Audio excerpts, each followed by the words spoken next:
Welcome to an all-new Lay It Omni. Allow me to lay it on you.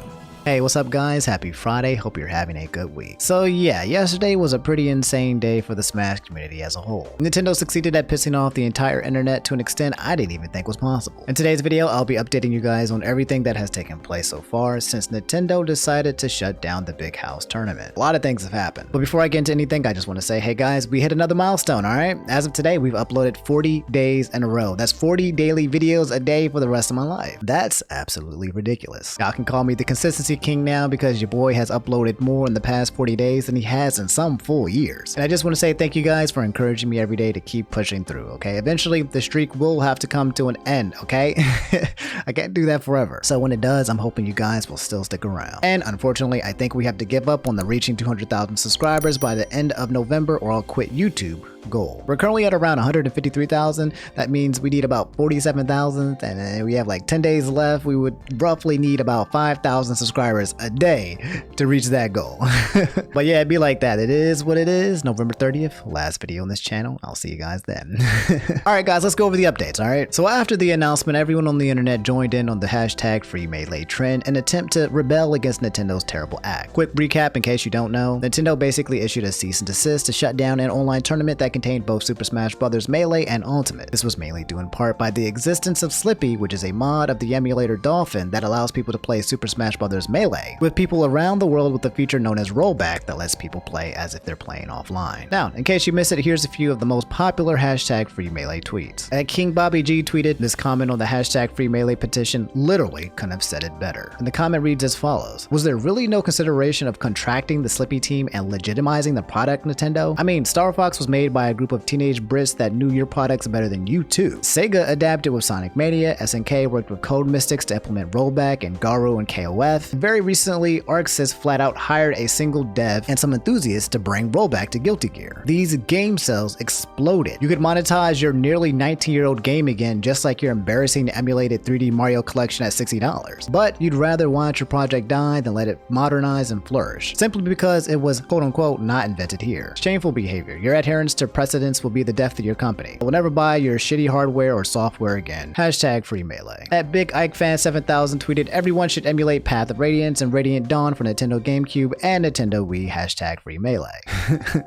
At Zendip tweeted, gonna take matters into my own hands. Hashtag Free Melee. And as you can see, it's Pepsi Man storming the Nintendo building and attempts to save Melee. At Alpharad tweeted, disappointed but not surprised. Let Melee fans play Melee. SMH, shaking my head. Hashtag Free Melee. At Gift Zelda tweeted, Nintendo making games and it has a cute face of Link smiling versus Nintendo making business decisions and it has Ganondorf looking evil. At Triple Q said, Nintendo pros, they made great games, cons, and a picture of a guy holding up a huge list of what appears to be cons. At Solid Jake GG tweeted, Nintendo denied MLG the rights to stream Brawl back in 2010, effectively ending its chances of staying on the circuit. Nintendo shut down Project M. Now Nintendo wants to cancel online Melee events during a pandemic when local events aren't safe. Hashtag Free Melee. And guys, you're not going to believe this, but Kotaku has just earned a rare W. People were going crazy over the new article that they made on this titled, Nintendo shuts down Smash tournament over some absurd bullshit. By the way, if you weren't aware, this author was Ian Walker. He's the same guy that made that PlayStation 5 review that everybody was talking about. You know what? He makes controversial things. He definitely gets the clicks, but I would say that this definitely offset what he did before. And you know you did something stupid when Kotaku is correct. Now, guys, in case you weren't aware, Nintendo's PR actually issued a statement responding to their decision to shut down the Melee online tournament. It reads as follows, and I'm going to respond to each of the sentences in here. Nintendo appreciates the love and dedication the fighting game community has for the Super Smash Bros. Series.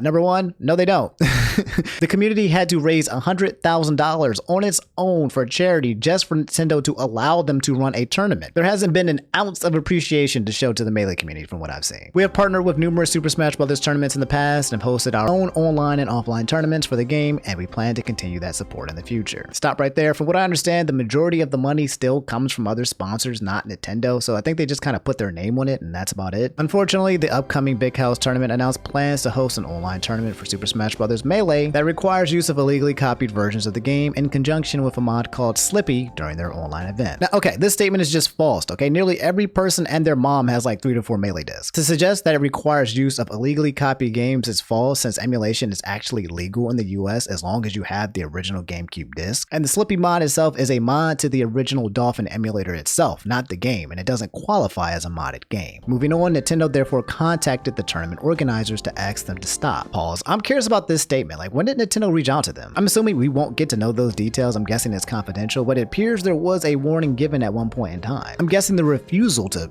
stop doing so was on the grounds that everyone was running the tournament in good faith and legally. What I don't get about this statement is the concept of like, quote unquote, protecting intellectual property and brands. Like, nobody is attacking Nintendo's IPs, okay? There's nothing to protect. People are simply trying to play a video game that is no longer being marketed or sold. Furthermore, they're doing it in a way that is both safe and conscious of the current pandemic and the rule of social distancing. If anything, as always, the Smash community is doing what Nintendo could or should have done, but, choose not to. So yeah, that's Nintendo's official response according to Polygon. Obviously, it did not bode well with the rest of the community, as the majority of the Nintendo fans called BS on this statement. My guess is that another statement by Nintendo will eventually be made, and that we will be hearing more about this subject when it comes to other online tournaments, probably sometime in the nearby future. One of the responses to this statement actually came from a popular Twitch streamer named Ludwig. He tweeted, "Now announcing Lags 3 Charity Edition, a $10,000 event with the winner picking which charity the money goes to, all played through Slippy Online. Coming to you next month, #free Melee." So now the ball's in Nintendo's court, okay? They're about to play some Slippy, and they made it very well known that they're going to continue to play Slippy, and then donate all the funds to charity. Now, if Nintendo drops the C&D on this tournament, the cease and desist, they're going to look even worse, because now they're just shutting down free money to charity. Like, it always comes down to having to do this. Nintendo bites the hand that feeds them, then the hand decides to start raising money for charity, then Nintendo backs off and is like, "I bet, do you boo-boo." Rinse, wash, repeat. Speaking of which, in response, people have been saying to boycott Nintendo's games, and as you can see, I'm playing Hyrule Warriors in the background. Now look, don't be mad at me, okay? I already pre-ordered the game. I had already given them money, okay? So it was too late. You know what I'm saying? Money was already spent, so I might as well show off the gameplay. But in what seems to be hilarious timing of fashion, multiple streamers were banned on Twitch last night for streaming Hyrule Warriors Age of Calamity when it released. Now you might be thinking, well, that's what they get for streaming too early, since they probably got the game too early. Nope. That didn't happen. These weren't like early copy releases. The people who got banned were people who lived in like Europe and Australia and other countries where the game is available for download on the eShop first. Once the game was made available, they did what any normal person would do. They downloaded it and played it, specifically on Twitch. The DMC takedown was specifically done by Nintendo themselves and not Twitch. Here's an example. At ReversalX7 tweeted, "Bro, did I just get banned on Twitch for Age of Calamity?" And in the tweet it reads, "Dear Reversal, we received a notification of claimed infringement with respect to your account. Here are the details. Alleged infringing content streamed on Thursday, November 2020, 16:59:21 U2C. Other removed copies of alleged infringement content. The reported live channels are currently streaming gameplay videos of Nintendo's copyrighted, protected, and unreleased video game Hyrule Warriors Age of Calamity in violation of Nintendo's rights. Information about this game can be found at the following link on Nintendo's official website." Now, word on the street is that many of these early streamers were banned because they downloaded the game from another time zone than they originally existed. However, this has been happening for literally every huge game that ever released, including games like Smash Ultimate since the dawn of time. Also, the number of people who were banned were in the double digits, at least several few dozens. So it's just weird to see how Nintendo is just tightening its iron grip over gamers in a way that's really not necessary, bro. Like, is it really that serious? You feel me? Like, the game came out on the eShop, bro. Let people play it. Either way, the guys that got banned from Nintendo have mainly just been issued a 48-hour ban, but that still sucks. So yeah, guys, that's the Nintendo drama in a nutshell, and that's basically what's been going down, and I'm pretty sure a lot more is about to go down in the future. Anyway, that's all I have for this episode of Lay It Omni. You've just been laid. More of the story. Nintendo games, good. Nintendo management, bad. It sucks because I don't want to support Nintendo's terrible community-related moves, but I do want to play their games, Anyway, let me know what you guys think about the whole situation in the comments below, okay? Let me know how y'all feel, because I know y'all feeling some kind of way about this. For me, it sucks because I can't get a PlayStation 5, I can't get an Xbox Series X, so all I got is PC and Nintendo, bro. Like, I can't stop. If I stop buying Nintendo games, then I got no game. It's doo-doo. Anyway, do me a solid as always. Leave a like on the video if you made it this far. It means the world to me, and it lets me know that I made a decent video. Subscribe if you guys haven't already, okay? Even though the 200,000 sub goal dream appears to be dead, who knows? Who knows? Maybe miracles can happen. All right, I'll see you guys on the next video. You guys have a great weekend. Stay hydrated and take it easy.